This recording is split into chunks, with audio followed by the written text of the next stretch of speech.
suppose it's tricky to compare this to any of your previous ring nights, just given the circumstances. But wondered how that transition from the emotion of the I Promise kids, your family, and then the game starts. How do you think, if at all, it impacted the first quarter, and how did that impact the game?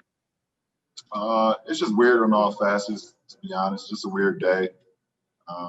Celebrating a historic moment with our franchise and a historic run what we did last year, and then having to do it without our family and friends and our fans. It's just a weird day, and all in all, and then having to get straight to competition basketball.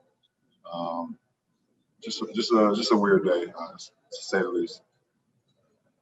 Anything stand out initially just from the basketball in this game? Well, obviously, we didn't play to what we wanted to do in the first quarter, and they came out like gangbusters and hit us in the mouth, which was perfectly fine. We was able to withstand that, get back into the game, make a game out of it, and they did a good job of closing the third quarter out and kind of spreading that lead, and we weren't able to get back into the game after that. But this game one, it's the first test for us. We've literally been together for 9 days as a full group. We got some returning guys, but we got a lot of new pieces that's going to play a big role in our success this year. So we look forward to watching the film tomorrow and get better from tonight. Dave.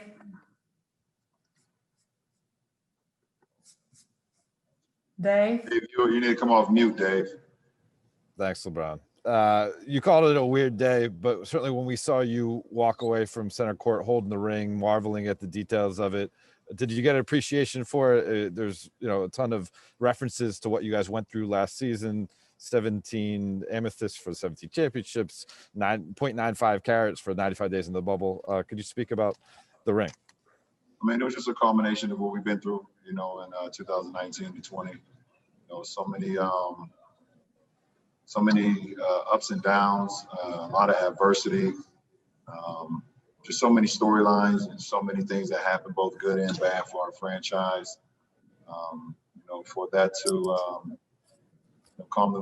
cultivate the whole season, bringing it into all one moment, to be able to celebrate that moment with my teammates and our franchise.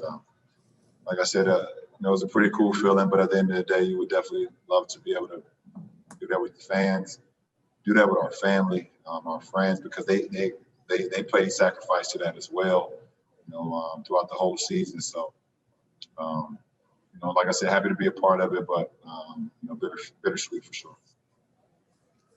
Dan. Hey, LeBron.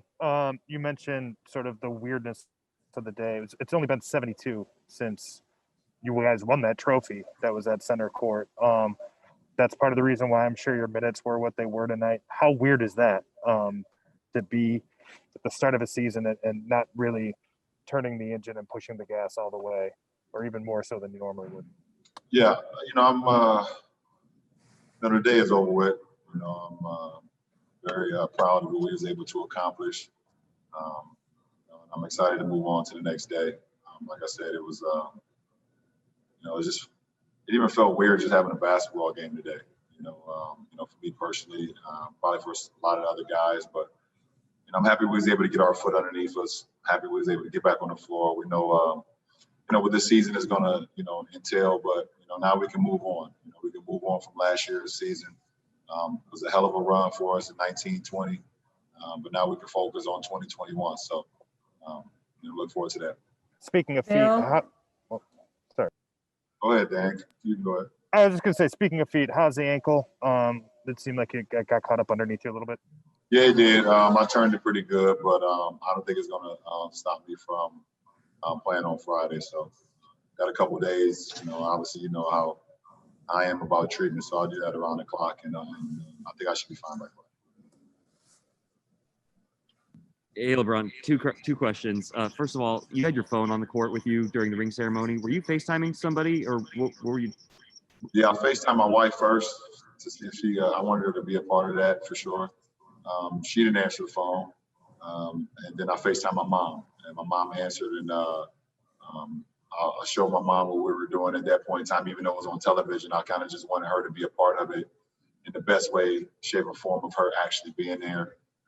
So I was on the phone with my mom all the way up until the ring started to go, and I could kind of pay attention to my teammates and see what was going on the jumbotron. But that was a pretty cool pretty cool feeling for me personally. And then the second question just was, is it just hard to be back at game one and at the starting line, given that last year was everything that it was and it was such a marathon and 13 months to get to the mountaintop? Is it just hard for you to process starting over? It's not the fact that it's starting over; it's the fact that it's here already. I've always had a routine of how I prepare going into a season, after a finals run or after a playoff run, knowing the amount of time that I kind of have for my body, for my mind, for the team that we're going to be. And it was just so much uncertainty of when we're going to start the season, how we're going to start the season. Is it going to be December? Is it going to be early December? Is it going to be Christmas? Is it going to be January? Is it going to be all these other things? And then boom, December 1st training camp, first game of the season is happening on the 22nd. So it was just a lot. I can't even sit here and lie to you. It was too much to kind of grasp. But we're in it now. Like I said, I'm happy today is over with, and we can focus on the season. But it's just a lot. It's a lot to process. Okay, last two questions. Kyle Bloom. Hey, LeBron. Frank has talked about, he wants to make more conservative decisions with you and AD, especially just in this early part of the season. You checked out with about 8 minutes left or so. Can you imagine some situations in the next couple of weeks where, the Lakers are trying to reduce your minutes and make sure that you're staying safe, but you also feel like you might want to go into a game? Yeah, that's going to be it'll be a balance. And obviously, coach decided me to, coach, and my trainer Mike decided to hold me out those last 8 minutes. One, the game, we kind of got down 13. They were on the flow, they were flowing, and they had momentum more than we had. And also, I had just turned my ankle as well, so they made the judgment to hold me out.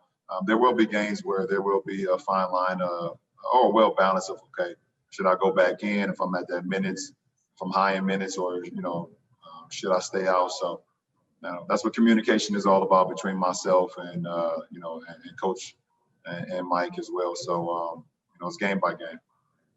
Last question, Rachel. Hey, LeBron, what are you going to do with your ankle? You've had so many ankle turns over the years. What is your routine to get it ready for Friday? I'll go home and have dinner right now, and I'll ice it, and I'll drink some wine that'll flow right to the ankle. Probably the best recovery I can have.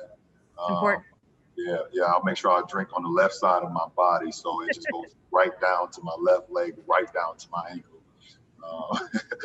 I'll be around the clock. I'll wake up tomorrow morning before I leave the house and also get some more treatment, and then get some at the facility as well, and just continue to do that. We have a couple of days, so like I said, I feel like I'll be fine. Thank you, LeBron. I appreciate it.